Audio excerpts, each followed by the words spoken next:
ఘనంగా నూతన అమ్మా సేవా సంఘం ప్రారంభం. అధ్యక్షులు షేక్ ఆబిద్. నెల్లూరు నగరంలోని 3వ డివిజన్ దీన్ దయాళ్ నగర్లో అమ్మా సేవా సంఘం నూతన కార్యాలయం అధ్యక్షులు షేక్ అబీద్ అధ్యక్షతన ఘనంగా ప్రారంభించడం జరిగింది.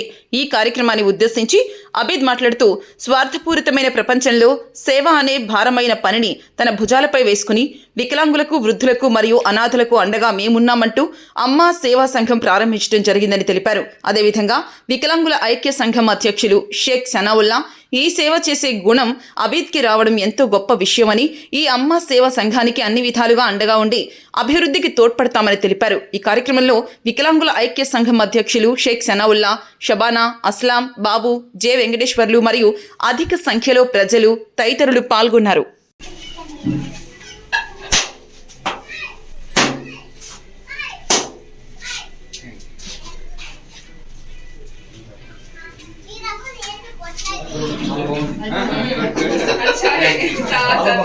చాలా బాగుంది.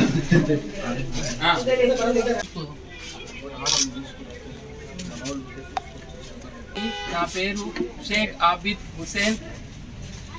నేను వికలాంగులకి, వృద్ధులకి, అనాథలకి వాళ్ళు పడుతున్న కష్టాలు చూడలేక నా వంతున నేను సహాయం చేయాలని ఈ సంఘం పెట్టాను. ఇది అందరిది. ఇది అందరూ వాళ్ళందరినీ ఆదరించి వాళ్ళని దగ్గర తీసి వాళ్ళకు కావాల్సిన మౌలిక సదుపాయాలని ఏర్పాటు చేయాలనే ఉద్దేశంతో మనమందరం కలిసి ఈ సంఘాన్ని అమ్మా సేవా సంఘము ఏర్పాటు చేశాను. మనమందరం కలిసి భాగస్వాములు అవ్వాలని అందరికీ ఇస్తున్నాను. ఐక్య సంఘం జిల్లా అధ్యక్షుడిని.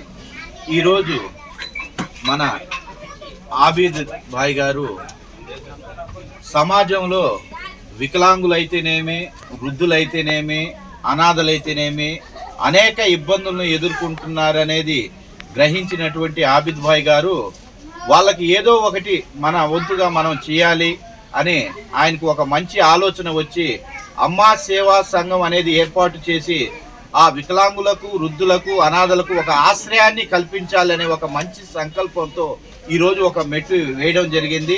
ఈ కార్యక్రమంలో కార్యాలయాన్ని ప్రారంభించి పేదలకు అన్నదానం కూడా ఏర్పాటు చేయడం జరిగింది.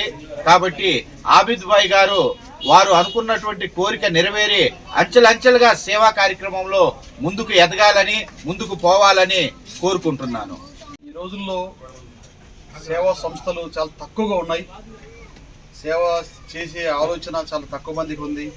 వనరులు కూడా చాలా తక్కువగా ఉన్నాయి. ఇటువంటి ఈ దినాల్లో అబీద్ భాయ్ గారు ముందుకొచ్చి ఒక మంచి మనసుతో వారు ఈ సేవ దృక్పథంతో ఒక కార్యక్రమం ప్రారంభించారు. ఇది ఒక ఉద్యమం లాంటిది. సేవ అనేది ఉద్యమం లాంటిది. ఒక్కరు చేస్తే ఏది కాదు. వారికి 10 మంది సహకరిస్తేనే, తలాకు చేస్తేనే అవుతుంది. కాబట్టి ఎవరు ఏమి సహకరించగలమో, ఆర్థిక సహాయం చేసేవాళ్ళు ఆర్థిక సహాయం చేయవచ్చు, మాట సహాయం చేసేవాళ్ళు మాట సహాయం చేయవచ్చు, ఇంకా ఎటువంటి సహాయమైనా చేయవచ్చు. మరి ఆ విధంగా వారితో కలిసి మనం ఒకరికొకరు ఒక పడవ నడవాలంటే ఇటుపక్క తెడ్డాలా, ఇటుపక్క తెడ్డాలా, ఒక పక్క తెడ్డుతో పోదు. అందరూ సమానంగా ఒక పడవ నడపాలి. అట్లాగే ఈ సమాజాన్ని మనము ఆ సమాజంగా పేదలను, ధనికులను ఒక తీసుకొస్తూ పోతేనే సమాజం హ్యాపీగా ఉంటుంది. లేకపోతే సమాజంలో అరాచకాలు, నేరాలు, ఘోరాలు జరుగుతాయి. కాబట్టి వారిని నేను ప్రోత్సహిస్తున్నాను. అబీద్ భాయ్ గారిని చాలా సంతోషం.